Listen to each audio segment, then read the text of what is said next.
जिसको पाते हैं उसको गोली मार देते हैं, जिसका घर चाहते हैं बुलडोज़र बुला करके गिरा देते हैं।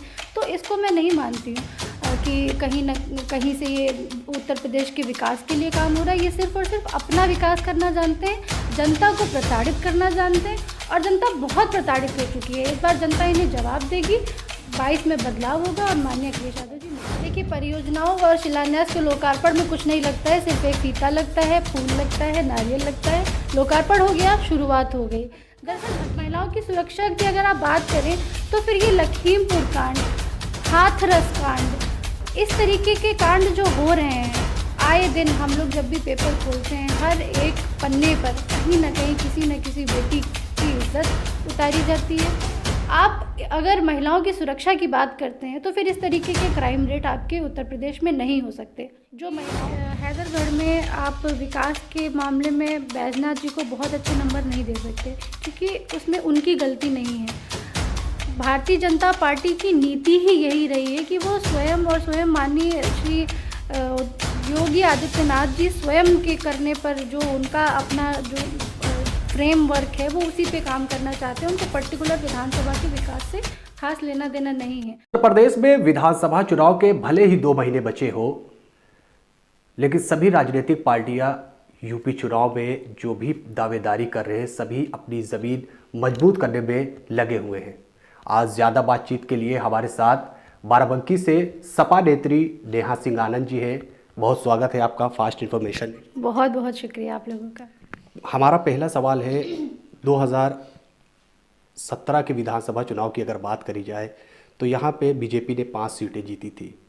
2022 में क्या समाजवादी पार्टी 2012 की तरह फिर से 6 सीटों पर वापसी कर पाएगी और क्या रहेगा इस बार जीत का फार्मूला? चुनाव में वापसी और विधानसभा में वापसी का मैं पहला प्रमाण आपको ये देती हूँ कि जब 2017 में ही उपचुनाव हुए तो उस उपचुनाव में हमने जैदपुर विधानसभा जो कि पूर्व में बीजेपी के खाते में थी, उसको हम लोगों ने बीजेपी के खाते से सपा के खाते में लेकर आए और हमारे यहाँ से जैदपुर के विधायक माननीय श्री गौरव रावत जी विधायक बने, समाजवादी पार्टी के विधायक बने और समाजवादी पार्टी वहीं स्थापित हो गई क्योंकि वो आपने वहीं प्रमाण देख लिया कि जनता भारतीय जनता पार्टी से उकता चुकी थी, नाराज थी और परिवर्तन वहीं से शुरू हो गया था। नहीं तो क्या लगता है, वो तो 2.5 साल में समाजवादी पार्टी ने सीट वापस ले ली थी जैदपुर विधानसभा, लेकिन सवाल ये उठ रहा है कि जो 12 और 17 में जो नतीजे बदले, तो क्या आपका मानना है क्या समाजवादी पार्टी ने कैंडिडेट बाराबंकी में अच्छे नहीं उतारे जिसकी वजह से ये परिवर्तन हो गया? नहीं, दरअसल मैं तो ये मानूंगी कि वो पूरी तरीके से वो एक लहर का चुनाव था। जो सेंट्रल गवर्नमेंट थी उसका पूरा तरीके से यूपी में इफ़ेक्ट पड़ा और उसकी वजह से ही जो भी प्रत्याशी उतारे गए उनका आधारभूत जनाधार ना होने के बाद भी वो लोग जीत गए क्योंकि उतने टाइम पे बीजेपी की जो लहर थी सिर्फ और सिर्फ उस लहर का उन प्रत्याशियों को फ़ायदा मिला। व्यक्तिगत उन प्रत्याशियों ने किसी भी अपनी क्षेत्र में समाज के लिए किसी भी प्रकार का कोई भी काम नहीं किया था और हमारी पार्टी के नेता लगातार संघर्ष करके आए। जैसे हमारे आदरणीय श्री अरविंद सिंह गोप जी, आपने उनका एक कैडर देखा है, उनका राजनीतिक कैरियर देखिए, उन्होंने समाज के लिए बहुत कुछ किया, उन्होंने हर वर्ग के लिए किया, सबका सम्मान किया, सबका साथ दिया, उन्होंने सबकी विकास की बात की। लेकिन वो सिर्फ और सिर्फ एक लहर का दुष्परिणाम था कि माननीय मंत्री जी को हार का सामना करना पड़ा। लेकिन इस बार पूरा विश्वास है कि हम लोग 6 की 6 विधानसभा, हर एक विधानसभा पे हर एक प्रत्याशी जो भी मेहनत कर रहा है वो रोज़ एक एक वोटर को जोड़ने का काम कर रहा है। भारतीय जनता पार्टी से सारी जनता नाराज़ है, वो नाराज़गी वोट में तब्दील होगी, समाजवादी पार्टी की साइकिल पर पड़ेगी और माननीय अखिलेश यादव जी फिर से मुख्यमंत्री बनेंगे। आपको क्या लगता है इन 5 सालों में बाराबंकी ज़िले की कितनी तस्वीर बदली, किस तरह के विकास हुए और आपके हिसाब से क्या क्या विकास होने चाहिए थे जो अभी नहीं हुए? भारतीय जनता पार्टी ने सिर्फ स्वयं का विकास किया, विधायकों ने स्वयं का विकास किया होगा, क्षेत्र का तो मैंने कहीं कोई विकास नहीं देखा। देखिए, जो आधारभूत आवश्यकताएं हैं, सड़कें, पानी, शिक्षा, रोजगार, हमारी अपनी सुरक्षा, उन सारी चीज़ों पर अगर हम लोग संतुष्ट नहीं हैं तो मैं नहीं मानती हूँ कि किसी भी प्रकार का कोई भी विकास हुआ। समाजवादी पार्टी की सरकार में पुलों का निर्माण हुआ, 7 नए पुल बने, 3 ऑडिटोरियम का निर्माण हुआ जिसमें देवा, महादेवा और जीआईसी ऑडिटोरियम, महिला अस्पताल का जो ऊपर वाला बिल्डिंग है वो बना। इसके अलावा ITI बना, 2 इंटर कॉलेजेस बने। इस तरीके के तमाम तरीके के मैं आपको काम सिर्फ और सिर्फ बाराबंकी में ही आपको गिना सकती हूँ। पूरे उत्तर प्रदेश में तो माननीय अखिलेश यादव जी ने जितने काम किए उन्हें हम लोग लगातार गिनाते रहे हैं, आगे भी गिनाएंगे। और मुझे ये पूरा विश्वास है कि आगे आने वाले समय में इतने काम माननीय अखिलेश यादव जी कर देंगे कि हम लोग गिना ही नहीं पाएंगे। तो अभी तो मुख्यमंत्री आए थे योगी आदित्यनाथ जी, 146 परियोजनाओं का शिलान्यास यहाँ पे किया। उसके बाद डिप्टी CM केशव प्रसाद मौर्य आए थे। तो लगातार बीजेपी शिलान्यास कर रही है, लोकार्पण कर रहे हैं। क्या लगता है कि 2022 में अखिलेश यादव को सत्ता में वापसी कर पाना इतना आसान होगा? क्योंकि बड़े बड़े नेता, प्रधानमंत्री से लेकर गृह मंत्री, राष्ट्रीय अध्यक्ष JP नड्डा लगातार शिलान्यास और लोकार्पण कर रहे हो। समाजवादी पार्टी को एक के बाद एक निशाना साध रहे हैं कि समाजवादी में भ्रष्टाचार हुआ था, लड़कियां सुरक्षित नहीं थी। अब योगी सरकार ने गुंडे माफियाओं को ख़त्म कर दिया यूपी से। किससे कैसे देखते हैं इसको? इसमें आपके कई सवाल हैं। सबसे पहले तो मैं आपके पहले सवाल का जवाब देती हूँ कि परियोजनाओं का शिलान्यास और लोकार्पण। देखिए, परियोजनाओं और शिलान्यास के लोकार्पण में कुछ नहीं लगता है, सिर्फ एक फीता लगता है, फूल लगता है, नारियल लगता है, लोकार्पण हो गया, शुरुआत हो गई।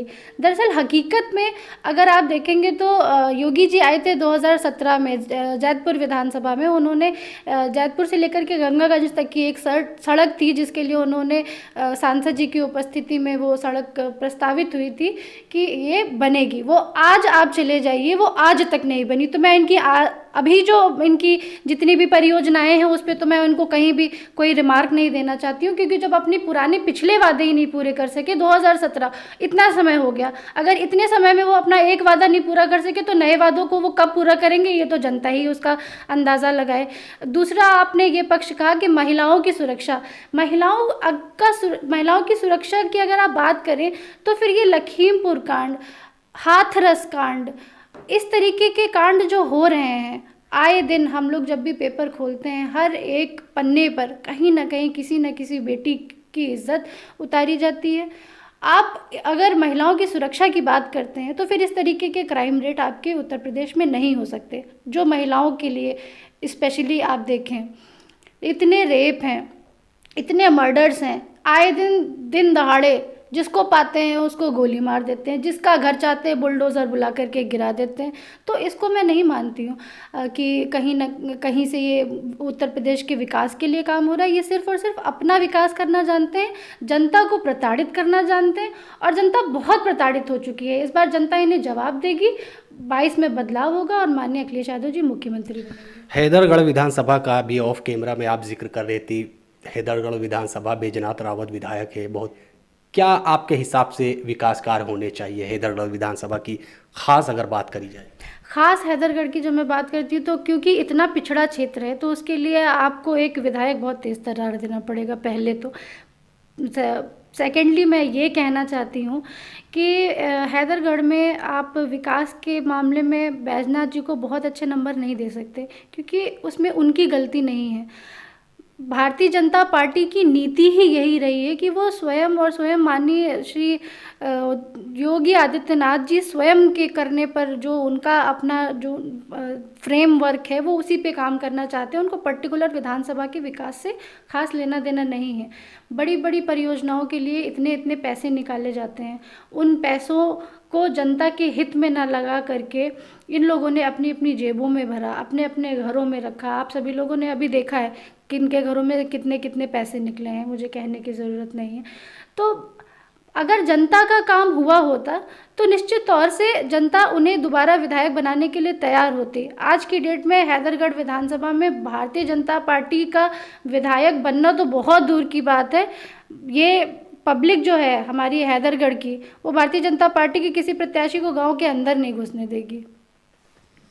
क्या लगता है अखिलेश यादव, योगी जी कह रहे हैं 300 पास 300 प्लस होगी इस बार सीट, आप क्या मानती हैं कि 2022 में समाजवादी पार्टी कितनी सीट पर जीत दर्ज कर पाएगी? देखिए, जिस प्रकार से जनता में रोष है, जो जानवरों से, छुट्टा जानवरों से जिस प्रकार हमारा किसान प्रताड़ित है, तो हमारे किसानों ने बहुत प्रताड़ना झेली। हमारा जो शिक्षित वर्ग था, जितना युवा था जो शिक्षित था, एक भी नौकरी नहीं पाया, वो परेशान है। महिलाएं परेशान हैं, छात्राएं परेशान हैं, हमारा रोज़गार देने वाला परेशान है। लॉकडाउन में जिस प्रकार से हमारा व्यापारी वर्ग दुखी हुआ है वो भी हमारे साथ में आएगा। और 350 का आंकड़ा बहुत आसान रहेगा, ये तो जादुई आंकड़ा हम वैसे भी पार कर लेंगे। मैं तो उम्मीद करती हूँ कि इस बार पूरी तरीके से बीजेपी उत्तर प्रदेश से साफ हो जाएगी। प्रियंका गांधी वाड्रा की अगर बात करी जाए, वो अपने मैनिफेस्टो में 40% महिलाओं को हिस्सेदारी की बात कर रही है। बेटी हूँ लड़ सकती, उनका एक ये श्लोक है। क्या लगता है कितनी प्रभावित होंगी लोग, वो महिलाओं के लिए इस तरह से बोल रही है? कैसे आप देखते हैं इसको? देखिए, बोलने से प्रभावित तब होता है आदमी जब वो जनता के बीच में होता है। सबसे पहली कमी तो मैं कांग्रेस की ये देती हूँ कि जब आप पब्लिक के बीच में हो ही नहीं तो आप पब्लिक से कनेक्ट कैसे होगे। पब्लिक के बीच में जाने के लिए आपको सिर्फ और सिर्फ स्लोगन्स आपको सहारा नहीं देंगे, आपको आपके काम देंगे, आपके कैंडिडेट्स देंगे। तो मैं तो कहीं भी नहीं देखती हूँ कांग्रेस पार्टी का प्रचार। उनके कार्यकर्ता नहीं बचे हैं, सब छोड़ के हमारे समाजवादी पार्टी में शामिल हो गए हैं।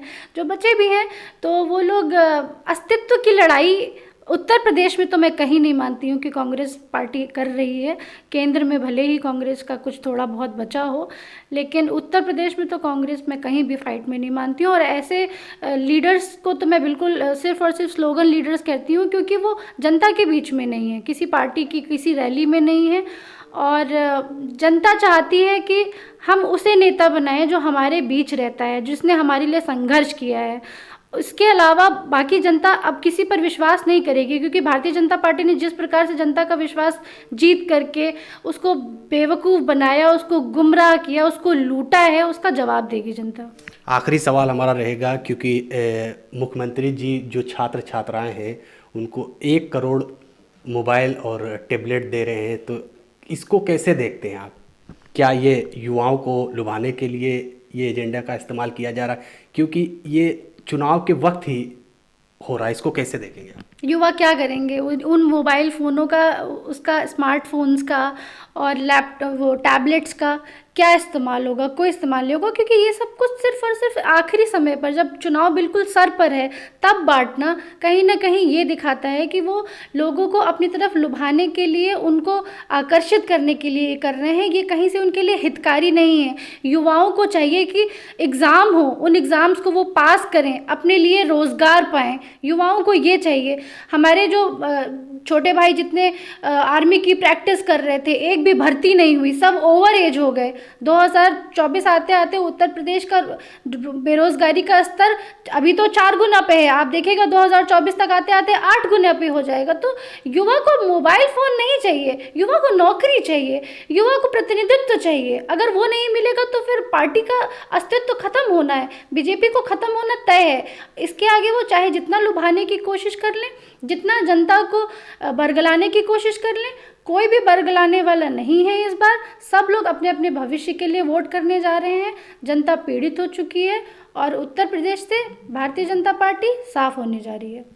तो ये थी हमारे साथ सपा नेत्री नेहा आनंद जी, जिन्होंने साफ तौर पे बताया है कि उत्तर प्रदेश में बीजेपी का सफाया हो और मुख्यमंत्री अखिलेश यादव 2022 में